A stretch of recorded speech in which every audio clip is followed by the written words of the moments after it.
In this A3 tutorial, we're going to look at harmonics, which form a complex wave, and we're going to look at them driving into an RLC load. Why an RLC load? Well, most transmission lines and anything that we work into has a certain aspect of resistance, inductance, and some capacitance.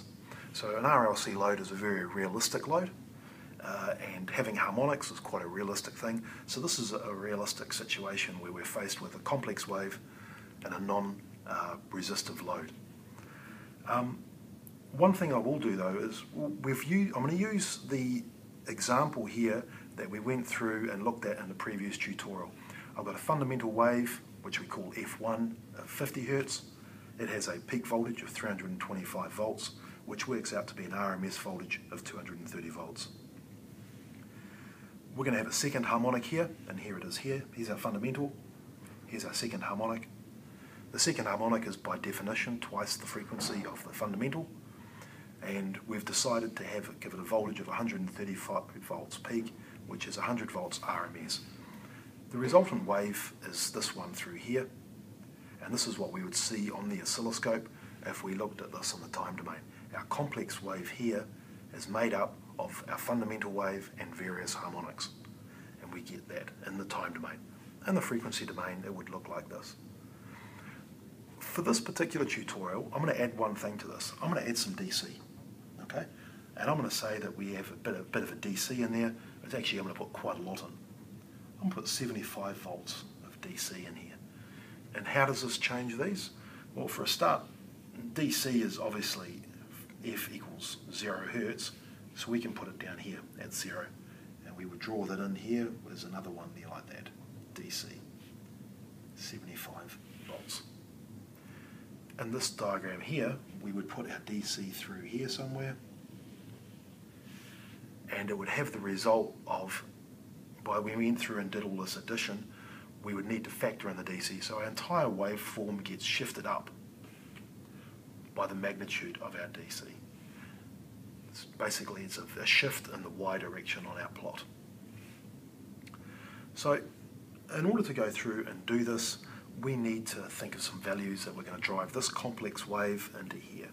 And I'm just going to use R as 20 ohms. We'll put an inductance of 36 millihenries, quite a reasonable inductance. And we'll make a capacitance of 600 microfarads, simply because it's a nice number. So, before we can go and start having a look at this, we can't just go and simply solve this. We need to create a model. So we can do that. We've got a model here, we can do this. And here is our complex load as made up by all of these values here. Now we've got 3 voltage sources here in effect. I mean, we've got one waveform, but from a modelling point of view, it's very hard to create an equation for this and in order to stick into that. We can do it, but for this level, it's probably a little bit difficult, and it's probably easier to understand from the perspective of harmonics to actually draw it as being 3 voltage sources. Okay, so we'll make this one here our second harmonic, this one here will be our fundamental, and this one here is our DC, which we chose to be 75 volts. Our fundamental is 50 Hertz at 325 volts peak, and our second harmonic, 100 Hertz at 135 volts peak. This schematic here represents the system that we've got with our complex wave with one harmonic and a bit of DC driving into a complex RLC load. Now, we know that the impedance of these loads, XL is 2 pi FL, and XC is 1 over 2 pi FC. So the question arises, what is the impedance of this R, L and C to these 3 different voltage sources? So let's start off with the DC. Frequency of 0, 2 times pi times 0 times whatever the inductance is, 36 millihenries, it doesn't matter, because 0 times anything is 0. Our capacitive reactance here, this term here, likewise capacitance is 0, so we're not going to worry about that. If we look at our fundamental, F1, 50 Hertz, 2 times pi times 50 times the value of our inductance, and that will give us an impedance of 2 times pi times 50 times 0.036 gives us an impedance of 11.31 ohms.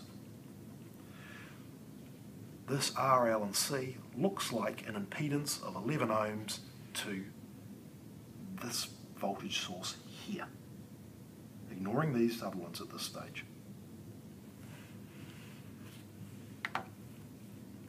We can do the same thing to see what this particular inductance looks like at 100 Hertz. 2 times pi times 100 Hertz times 0.036, 22.62 ohms. And that's not really surprising, it's a linear relationship. F equals 100 Hertz, F2. Similarly, we can do the same thing with our capacitance. 1 over 2 pi times 50 times 600 microfarads, and that gives us an answer of 5.31 ohms, and 2 times pi times 100 Hertz times 600 microfarads gives us 2.65 ohms. So these values of RL and C look quite different for different frequencies. And again, just as an aside, that's not really surprising because of the relationship that we have that I've talked about before, XL, R, and XC. As frequency goes up, the inductive reactance increases linearly, that's what we just see here, and as frequency goes up, capacitive reactance decreases in a 1 over term, and that's what we see here. So these values that we've done are coherent with this relationship here, which, as I've explained in other tutorials, is a very important relationship and is always a good one to keep in the back of your mind. Now, we now have an understanding of what some of these impedances are doing at these different frequencies. So what we can do is we can go through and we can find the total impedance. Okay? So the total impedance is going to be the sum of all of these impedances at the different frequencies. So at DC, R plus JXL minus XC, this term goes away. The total impedance at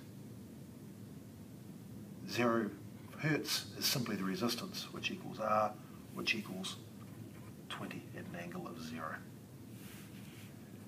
The impedance at 50 Hertz is R plus J, this impedance here, minus this one here. So that's 11.31 minus 5.316.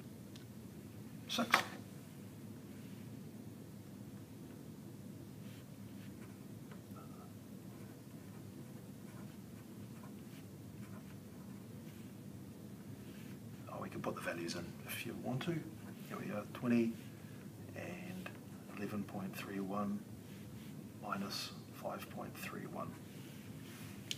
And the impedance at 100 Hertz is R plus, again, same equation, so we've got 20 plus J, inductive reactance at 100 Hertz, 22.6 minus 2.6.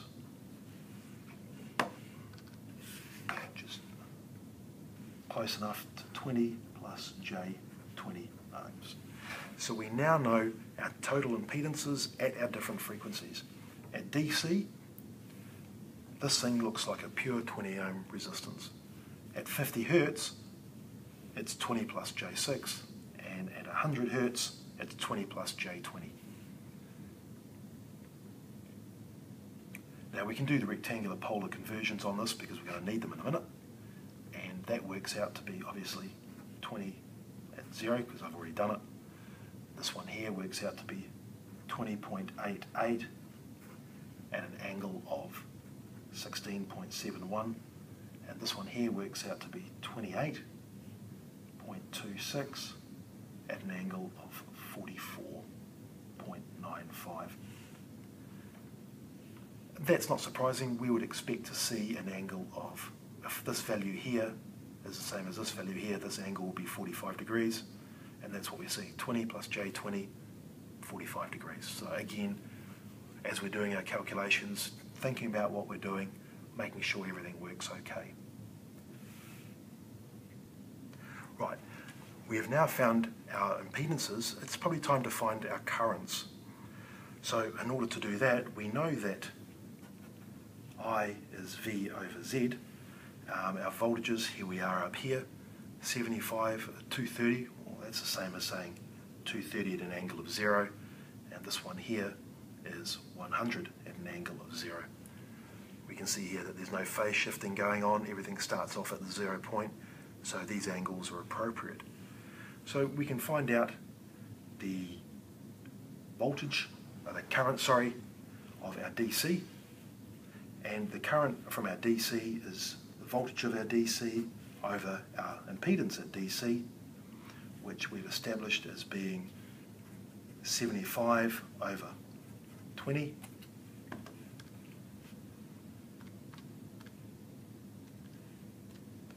.75 amps DC. Our current for our 50 Hertz waveform, I50 is obviously our voltage at 50 Hertz over our impedance at 50, which is 230 at an angle of 0 over our 50 ohm impedance, which we have established is 20.88 at an angle of 16.71. 230 divided by 20.88 is 11 at an angle of 0 minus 16, minus 16.71. And our current at 100 is our voltage at 100 over our impedance at 100, which is 100 volts at an angle of 0 divided by our impedance at 100, which is 28.26, an angle of 44, 100.26 divided by, 100 divided by 28.26, 3.53 at an angle of 0 minus 44, minus 44 degrees. Now, it just occurred to me as I was doing that, that there might be a source of confusion here in terms of our 100 Hertz second harmonic has got the same voltage as 100 volts RMS. That's purely coincidence, okay? And there is nothing at all that says that this voltage has to be the same as that frequency. That's simply the numbers that I chose, and I only just realised when I was doing this calculation that that could possibly be a source of confusion. Right, we now have our three currents and for our three different voltage sources that are flowing. If we were to add all of these up, we would have our total current flowing in the circuit here. Okay, so this current here would be IDC plus I50 plus I100. Now we could do that. Okay, in order to do that, we would have to convert these to rectangular form and go through and add them up. We could just quickly do that. It's reasonably straightforward. We have obviously 3.75 plus J0, 11 at minus 16. That equates to 10.54 minus J 3.16. And this one here is 2.39 minus J 2.39. Note the minuses because it is a lagging current, because our inductive component is larger than our capacitive component, so therefore it is a lagging power factor because we've got more inductance than we do capacitance, and that's why that is a minus current, because it is a lagging current. So actual current would be lagging by a reasonable amount, and so at the zero crossing would be over here somewhere. Okay, so we can add that up. Our total current therefore is 3.75 plus 10.54 plus 2.39 is 16.68, and our total current, the imaginary component is 0 minus 3.16 plus minus 2.39 minus J 5.55. So that's our total current that's flowing in our system. Now, in terms of power, we need to continue this, looking at these things as slightly different ways, because we can, well, let's do the power calculations over here. So the power from the DC is simply I squared R, and we know our current, it's 3.75 times 3.75 times our resistance, which is 20 ohms. So we have 281 watts in the circuit being dissipated here as a function of the DC into the resistance. So that's 281 watts. The power that's because of our 50 hertz can be taken in a similar way, and that solves down to 2421.56, and power at our 100 hertz comes to 228.121.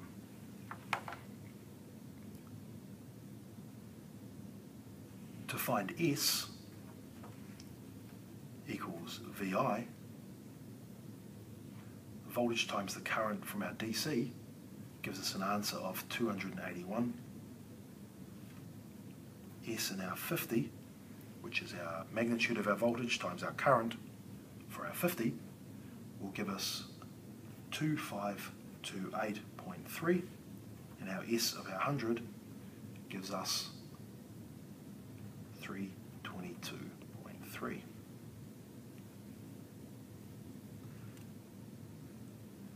Now, this means we can start drawing our power factor triangles here. Our power triangle for our DC is just going to look like this. S, our P and our S equals the same. And there is no Q because it's DC. The power triangle for our 50 hertz, we have 2421, and our S is 25.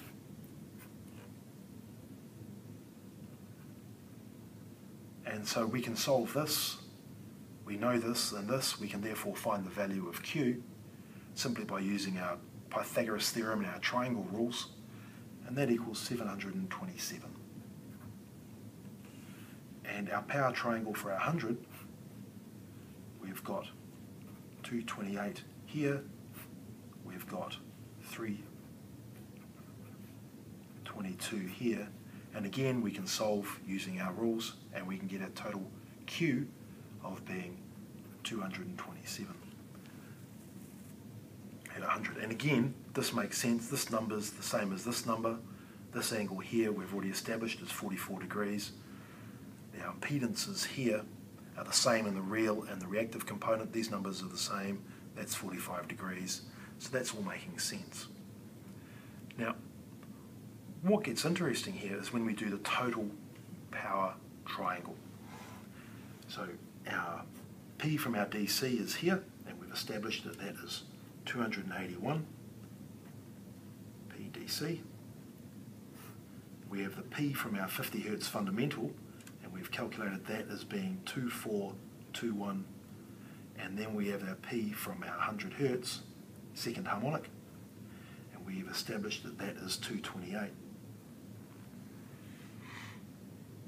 There is no Q here, so this one starts from here. We can draw this one in like this, and then we can, so this is our S, this is 2528, and our Q, we just 727, and we can add the power triangle on for the other one, and this is 228 and 227. Our total power triangle for the whole system is that. ST, QT, and PT. So how can we find that out? Well, we simply add them all up. PT is 281 plus 2421 plus 228, and that comes to 2930. QT is 0 plus our Q's, and that comes to 954 bar. S is PT plus JQT. We can go through and we can solve that, and that gives us, we add those up, and that gives us 2930 plus J954, which equals 3082 volt amps at an angle of 18.04 degrees. Now, this is for our entire system. We can see that this is our angle for our entire system, and so therefore the cosine of this angle is our power factor. The cosine of 18 degrees gives us a power factor of 0.95.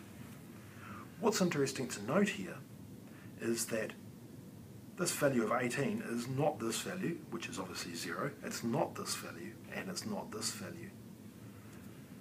Because of our harmonics, the power triangle from our fundamental, our waveform of interest down here, which was 16 degrees, and this one here is 44 degrees from me.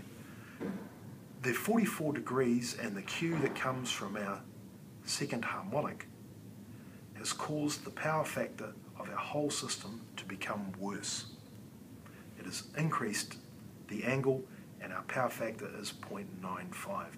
If we can get rid of this and get rid of this, we would have a better power factor. This is one of the problems with harmonics. With an increased harmonic frequency, it has a greater effect on the L and the C. It increases our Q here as a result of our harmonics. It increases this angle here, which increases this point here, which makes this angle here larger, because this is the total theta of our system, total power factor of the system. The only way to reduce this is to try and do some power factor correction in here, or to try and get rid of our harmonics, and either of those is a desirable way of doing that.